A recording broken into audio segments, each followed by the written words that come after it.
All right. Hey, y'all. Welcome to day 2 of the Cultivating Confidence workshop. This is my favorite day because I think it's the most important day, or actually, I know it's the most important day of the 3 things. So, if you remember yesterday, I talked about how I believe that we can be our most confident self. I believe that we can live happy and healthy lives without the guilt, without the body shaming, without thinking about food all the time, without hating workouts and feeling like it's punishment.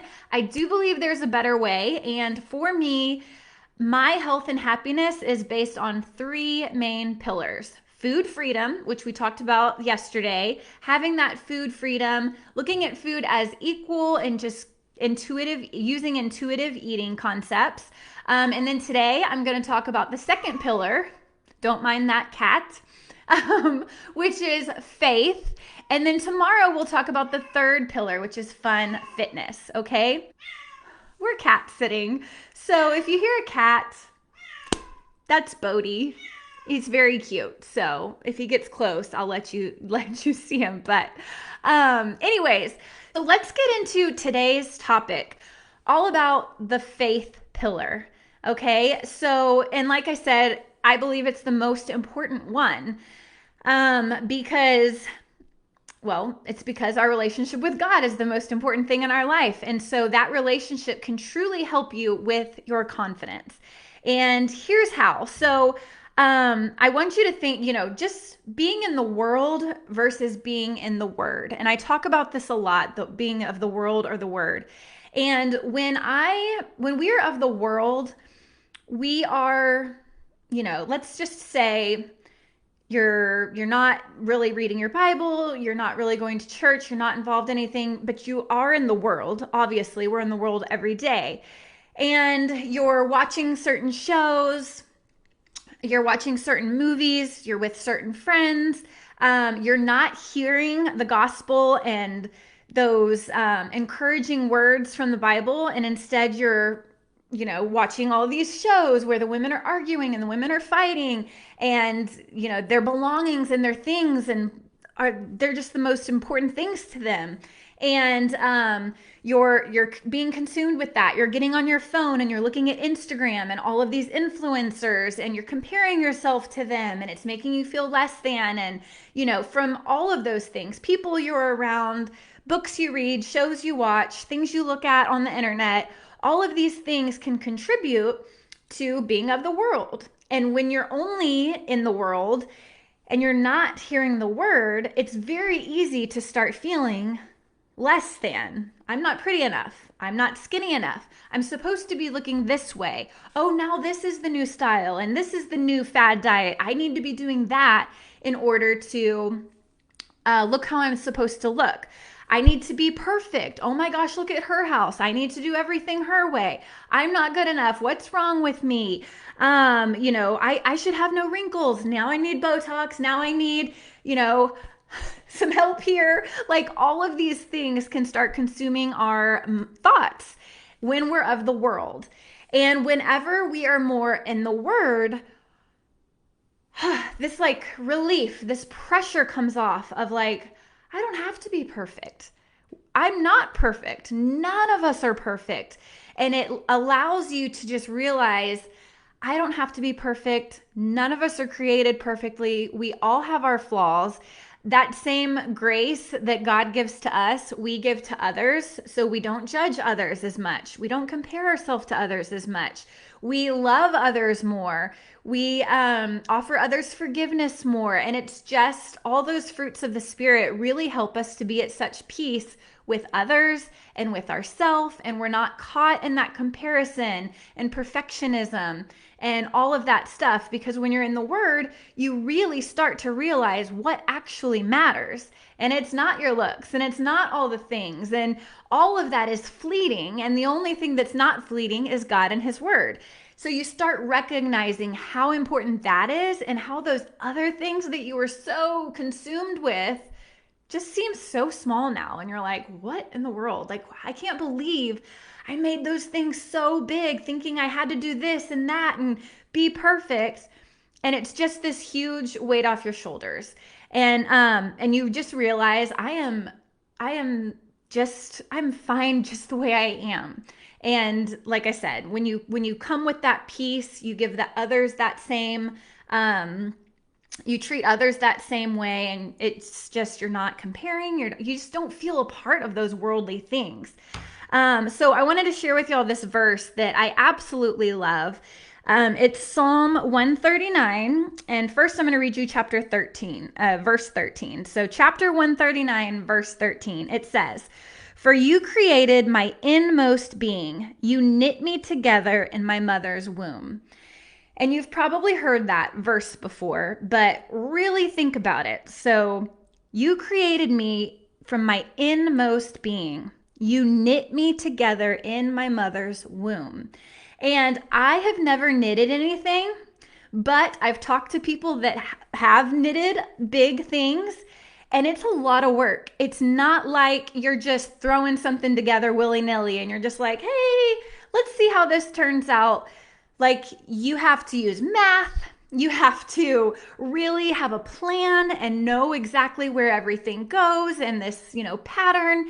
It's not something you just like throw together without a thought. You really have to have forethought into it for it to turn out the way you want it to. So the fact that it says that he knit us together in his mother's womb is proof that he didn't just like, okay, you, whatever, we'll just see how she turns out. It's like he knits you together. It is something that they purposefully do. It's not willy-nilly. It is something he purposefully did to create you, different from me, and me different from my sister, and different from my best friend. And we all offer so many different beautiful things into the world. And I know it's cliche to say like we all have something wonderful to offer, and that's what makes us such a beautiful world, but it is so true. And it really is, again, when you get out of that worldly mentality and focus in on the word, it's like, wow, it is kind of funny that we're all trying to be the same. And as I said this, I didn't have this in my notes, but as I said this, it got me thinking of this post that I did the other day. And I'm sure you've heard the quote, you could be the juiciest peach on the tree, but there's still going to be someone who doesn't love peaches. And I just think that's such a good quote because, we're not for everybody, and you don't have to be for everybody, but for some reason we try. And I used this analogy in the post that I was shared the other day when I said, if you were born a peach and when you're younger, you're a young little peach and you're like, oh my gosh, I just love being a peach. It's so fun. Love it. We're so cute. And then as you get a little older, you start to hear like the world telling you, peaches really aren't that great. Everybody likes apples better. Apples taste so much better. Apples are so much prettier. The shape of apples is so much better for decorating and blah, blah, blah. And you're sitting there and you're like, oh man, I don't know that I like being a peach anymore. I really wish I was an apple. So then you start shaming yourself. Why can't I be an apple? Oh, look at that apple. She's so pretty. Oh, look at that apple. I wish I looked like that apple. Maybe I can change my shape. So you try to change the shape of a peach to look like an apple. You try to change the color as a peach to look more red like an apple. And every day you're just shaming your peach self and trying to be something that you could never be. And when you think of that, I know it sounds silly, but when you think of it, it's like, how sad that we as humans can spend so much of our time wishing we were something that we'll never be. Because if you're born a peach, you're never going to be an apple. It's like if we're all born with a size 6 shoe, and everyone's like, if we're all born with different sizes, but everyone's like, but size 6 is the best. And so we all tried to shove our shoe in a size 6. And every day, rather than just wearing the size 9 that I am, I'm forcing myself and shaming myself every day. Why can't I be a 6? Maybe it'll fit today, and I'm trying to fit into this shoe. You can't change something that you are born with. Bodhi's back. But you can't change something that you're born with. If you're born a peach, why waste every day trying to be something different? Okay? Because I love peaches and someone else loves what you have to offer. So I just love that analogy because it is so true that so many of us spend so many days picking our bodies apart, picking ourselves apart, whether it's your image and how you look, or maybe your talents, or comparing yourself to someone else. And we're so good at tearing ourselves down.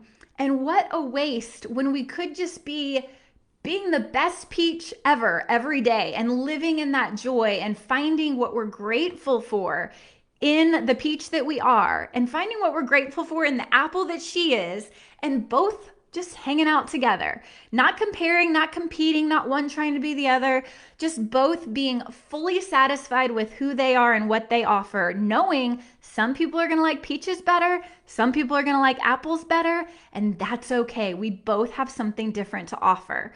So that was a little side note there that I got off on, but I just love that analogy because it truly is so true. Stop wasting your time trying to be something that you're not.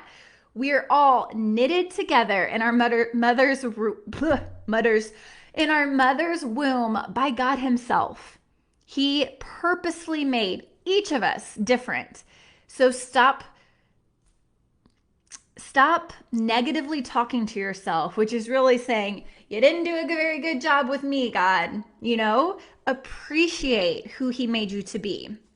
And the next verse after that, Psalm chapter 139, verse 14. So that was verse 13. Verse 14 says, I praise you because I am fearfully and wonderfully made.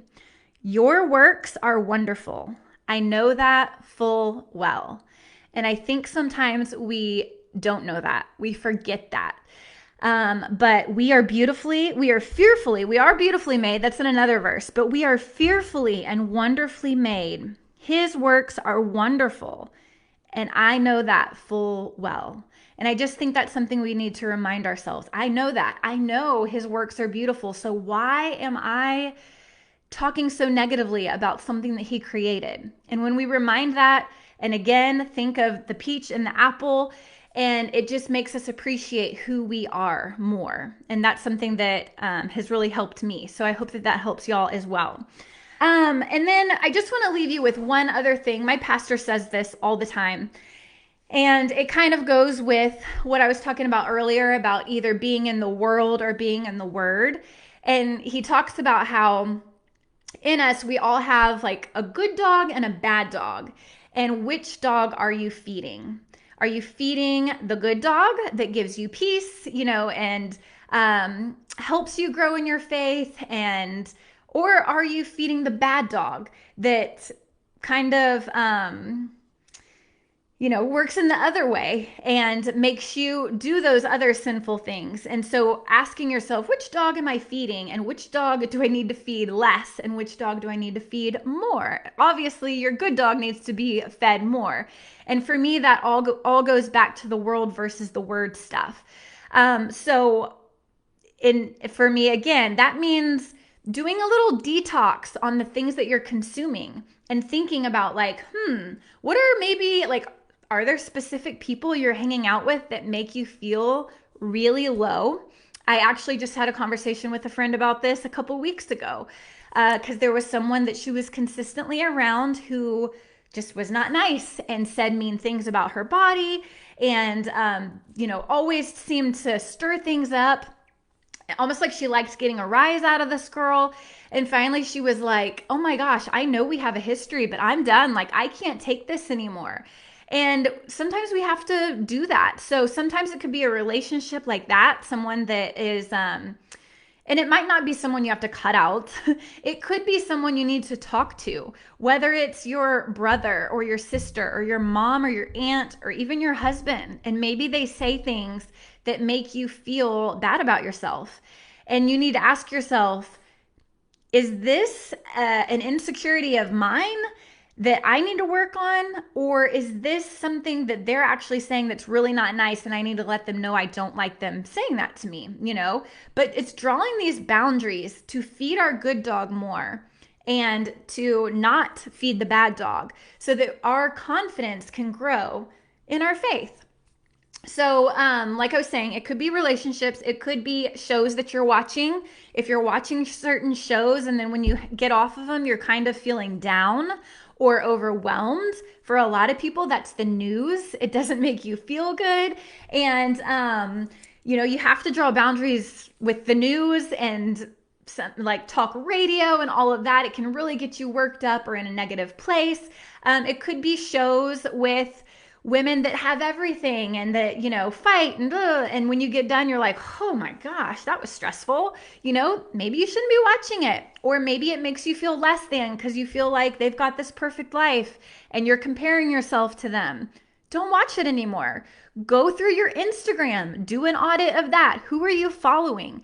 Who do you go to and it just makes you feel jealous, or you start really comparing yourself to them? Unfollow those people and try to go follow some people that really lift you up. Whether it's just positive people, funny people, body loving accounts. Hopefully you're following me at Kristin, but find, accounts that make you feel good. So do that audit of your life. That's your homework for today, is to do that audit of your life and see what you need to detox and to get rid of.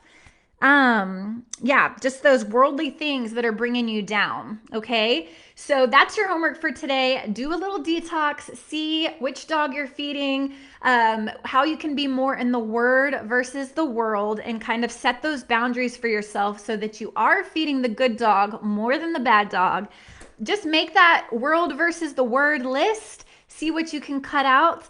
I hope that this was helpful to y'all. I would love to know what your favorite takeaway was from yesterday and or today. Bye, y'all.